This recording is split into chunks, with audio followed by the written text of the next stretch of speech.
በስመ አብ ወወልድ ወመንፈስ ቅዱስ አሐዱ አምላክ አሜን። በስመ አብ ወወልድ ወመንፈስ ቅዱስ አሐዱ አምላክ አሜን። በስመ አብ ወወልድ ወመንፈስ ቅዱስ አሐዱ አምላክ አሜን። ሰላም ለክሙ ክብራን አሐቴ ወአኀዌ እፎ ሃለውክሙ ሰላም ናሃትም ይሁን ክብራት አሕዋቴን አሐቴን ከመይኒኹም ከም እግዚአብሔር ቅዱስ ፈቃድ ካብ ዝሓለፈ ዝቐፀለ ትምህርቲ ሃይማኖት መበል 7ይ ክፋል ሒዘልኩም መፅአኒ እኹ ጀሚረ ክሳብ ዝውድእ ምሳይ ክትፀንሑ ብትሕትና ይምሕፀን። ኩለኹም ናይ አኪ ትግራወይቲ ዩቲዩብ ተኸታተልቲ ክትኣትዉ ከለኹም ናይ ደወል ምልክት ብምስቃጥ ቤተሰብ ኩኑ። ቤተሰብ ዝኾንኩም ድማ ላይክ ሸር ብምግባር ኣይትረስዑ። ሃናፅ ዝኾነ ርእይትኹም ድማ ኣብ ኮመንቲ ኣቕምጡና። ትምህርቲ ሃይማኖት 7ይ ክፋል እንሆ። ዕለታተ ሰሙነ ሕማማት ድሕሪ ሆሳእና ካብ ዘላ ዕለት ሰኒ ጀሚሩ ክሳብ ድሮ በዓል ትንሳኤ ዘለዉ ዕለታት ነናይ ባዕሎም ትርጉም ኣለዎም። ሰኒ መርገመ በለስ ዝተፈፀመላ ሰኒ ተባሂላ ትፍለጥ ዕለት እንትትኸውን እዚ ስያመ እዚ ዝረኸበቶ ድማ ጎይታና መድሃኒና ኢየሱስ ክርስቶስ ብዕለተ ሆሳእና ኣብ ቢታንያ ሓዲሩ ንፅባሒትኡ እንትወፅእ ተኽሊ በለስ ሪኡ ፍርኣ ክበልዕ ፈተወ እሞ እታ በለስ ቆፅሊ እምበር ፍረ ስለ ዘይረኸበላ ነታ በለስ ስለ ዝረገማ እዩ። ኣብ መፅሓፍ ቅዱስ ኣብ ጥቓ መንገዲ ሓንቲኦም በለስ ረአዩ ናብኣ ኸደ ቆፅሊ ጥራሕ እምበር ሓንቲ ፍረ ኣይረኸበላን እሞ ደጊም ኣባኺ ንሓዋሩ ፍረ ኣይፍረ በላ። እታ ኦም በለስ ድማ ነቐፀት። ማቴዎስ ወንጌል ምዕራፍ 21 ፍቕዲ 19 ተባሂሉ ከም ዝተነገረ እታ ዕለት መርገመ በለስ ዝተፈፀመላ ዕለት ተባሂላ ትፍለጥ። ክርስቲያን ተባሂሉ ብክርስቶስ ስም ዝፅዋዕ ኩሉ ክርስቲያናዊ ፍረ ክህልዎ ይግባእ። ጽድቂ ቅንዕናን ጽቡቕ ዘበለን ኣምላኽ ዝሕጎሰሉ ስራሕን እናፈፀምና ንኣምላኽና ነምልኮ። ኣምላኽና ካባና ዝደልዮ ዝዓበየ ነገር ፍረ ሃይማኖት ስለ ዝኾነ ኣምላኽና ካባና ዝደልዮ ዝዓበየ ፍረ ሃይማኖት ስለ ዝኾነ። ሰሉስ መዓልቲ ሕቶ እናተባህለት ትፍለጥ። ዕለተ ሰሉስ ሕማማት መዓልቲ ሕቶ እናተባህለት ትፍለጥ። ጌታና መድሃኒና ኢየሱስ ክርስቶስ ኣብ ቤተ መቕደስ እናሸቀጡ ዝረኸቦም ሰባት ምስ ገሰፀ ጸሓፍቲ ፈሪሳውያን ብትዕቢት ተለዓዒሎም ካብ ሌዋውያን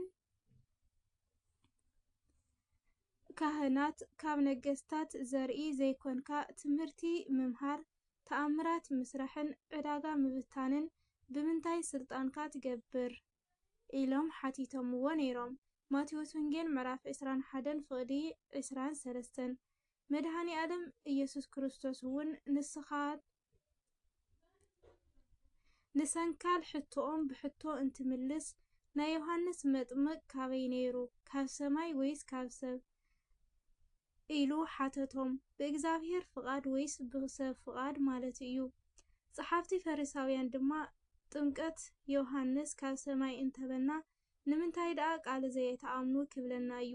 ካብ ሰብ እንተይናየ ድማ እቶም ህዝቢ ንዮሃንስ ከም ነቢይ ስለ ዝርእይዎ ነቲ ህዝቢ ንፈርሕ ኢና ኢሎም ኣይንፈልጥን በልዎ። ካብዚ ተበጊሳ ድማ ቤተ ክርስቲያን ነዛ ዕለት እዚኣ መዓልቲ ሕቶ ኢላ ትፅዋዓ። እዛ ዕለት እዚኣ ካብ ትዕቢት ንኣምላካ ካብ ምፍታንን ንኽንቁጠብን እትምህረና ዕለት እያ። ንኣምላኽና ዝተፈታተኑ ኩሎም ጽቡቕ ስለ ዘይረኸቡ እግዚአብሔር ድማ ብፍቓዱ ኩሉ ነገር ይፍጽም ኢልና ንኣምን። እዚ እምነት እዚ ኣብ ልብና ዓቢቡ ክፈሪ ይግባእ። ዕለተ ረቡዕ ዕለተ ምኽሪ ኣይሁድ እናተባህለት ትፍለጥ። እዚ ድማ ኣይሁድን ሊቃነ ካህናትን ንጌታና መድሃኒና ኢየሱስ ክርስቶስ ክብሪ ይግብኦሞ ከመይ ገይሮም ከም ዝሕዝዎ ዝተማኸረሉ ዕለት እዩ። ካብዚ ብተወሳኺ እውን መዓልቲ ንስሐ ሰናይ ምግባር ዝዕደገላ መዓልቲ እናተባህለት እውን ትፍለጥ እያ።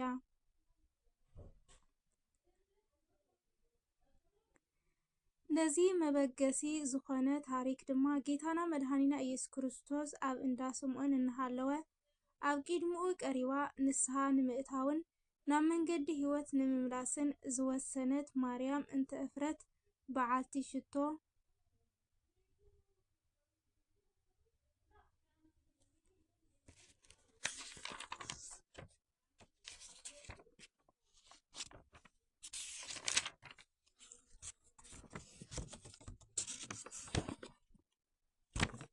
ትንሣኤ ሕሊና ተዘክሮተ እግዚአብሔር ኩሉ ሻዕ ንእግዚአብሔር እናሓሰብካ እናዘከርካ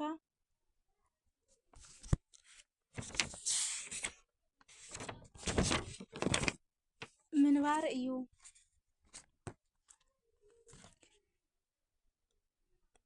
ማርያም እንተ እፍረት በዓልቲ ሽቶ ማርያም ክቡር ሽቶ ምዕዳግን ንኃጢአታ ምብካያን ዘረድእ ታሪክ እዩ። ሐዋርያ ማቴዎስ ኢየሱስ ኣብ ቢታንያ ኣብ ቤት እቲ ለምጻም ስምዖን እናሃለወ ሓንቲ ሰበይቲ ክቡር ቅዱይ ቅብኢ ዝመልአ ብልቃጥ ሒዛ ናብኡ መጸት። ኣብ መኣዲ ተቐሚጡ ከሎ ድማ ኣብ እግሩ ኣፍሰሰትሉ ከም ዝበለ ማቴዎስ ወንጌል ምዕራፍ 26:6 ነዛ ዕለት እዚኣ እንትንሓስብ ንንስሓ ዝግስግስ እግሪ ንኣምላኽ ዝቐርብ ክቡር ህያብ ንጹህ ልቢ ዝተሰበረ መንፈስ ነጥሪ ብንብዓትና ናብኡ ንምለስ ሰናይ ነገር ንዓድግ። እዚ ድማ ትዕግስቲ ፍቕሪ የውሃነትን ልግስን ሰላምን ሓድነትን ተስፋን እምነትን ማለት እዩ። ዕለተ ሐሙስ ዕለተ ሐሙስ እዛ መዓልቲ እዚኣ ጸሎተ ሐሙስ ሕጽበተ ሐሙስ መዓልቲ ምስጢር ናይ ሓድሽ ኪዳን ሐሙስ እናተባህለት ትጽዋዕ። ጸሎተ ሐሙስ ተባሂሉ ምጽዋዓ ጌታና መድኃኒና ኢየሱስ ክርስቶስ ንኣርአያነት ኣብ ጌቴሰማኒ እናጸለየ ምሕዳሩ የመልክት። ሕጽበተ ሐሙስ ክርስቶስ እግሪ አገልገልቱ ሐዋርያት ምሕፃው የመልክት።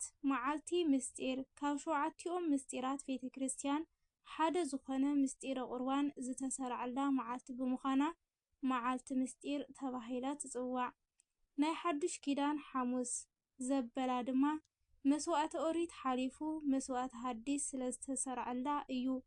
እዛ ጽዋዕ እዚኣ እቲ ምእንተኻትኩም ብዝፈስስ ዘሎ ደመይ እተገበረት ሓድሽ ኪዳን እያ ከም ዝተብሃለ ዘድሕን ስጋ ኣምላኽ ብምስጢር ዝተውሃበላ ዕለት ብምዃና ናይ ሓድሽ ኪዳን ሐሙስ ተባሂላ ትጽዋዕ። ማቴዎስ ወንጌል ምዕራፍ 26:36 ሉቃስ ወንጌል ምዕራፍ 22:20 እዛ ዕለት እዚኣ ዕለት ፍቕርን ትሕትናን እያ። እቲ ንውቅያኖሳት ዝሓፍኖም ካብ ማያት ቃና ከቐድሐ እቲ ንሙሴ ኣብ ኩስኩሰት ቀዲሕኻ ኣገልግለኒ ዝበሎ እግረ ኣገልገልቱ ክሓጽብ ተዓጠቐ። ዕለተ ሐሙስ መዓልተ ትሕትናን ፍቕርን ተባሂላ ትጽዋዕ ንዙ እዩ። ኩላትና ነቂሕና ናብቲ ፍልፍል ሕይወት ቅዱስ ስግኡን ክቡር ደሙን ጎይታና ንቕረብ። ዕለተ ዓርቢ መዓልቲ ስቕለት ጽብቕቲ ዓርቢ እናተባህለት እውን ትጽዋዕ። ዓርቢ ስቕለት ዝተባህለትሉ ምኽንያት ጌታና መድኃኒና ኢየሱስ ክርስቶስ ምእንታና ክብል ብሞቱ ንሞትና ንምጥፋእ እተሰቐለላ ዕለት ብምዃና እዩ። ጽብቕቲ ዓርቢ ዝተባህለትሉ ምኽንያት ድማ ንሮማውያንን ኣይሁዳውያንን ናይ ሞትን ቅጽዓትን መስርሒ ኮይኑ ዝጸንሐ መስቀል ብዕለተ ዓርቢ ግና ናይ ምሕረትን ይቕሬታን ክብርን ድሕነትን ምልክት ኮይኑ ብምውዓሉ ጽብቕቲ ተባሂላ ትጽዋዕ። እዛ ዕለት እዚኣ መዓልቲ ድሕነትና እውን እያ። ናይ ሰማይ ሰራዊት እንተይተረፉ ልዕልና ኣምላኽ ዝተመስከረሉ ዕለት እዩ። ከም ፀሓይ ወርሕን ከዋኽብትን ንሕማቕ ስራሕ ኩሉ ክንጽየፎ እትምዕድ ዕለት እውን እያ።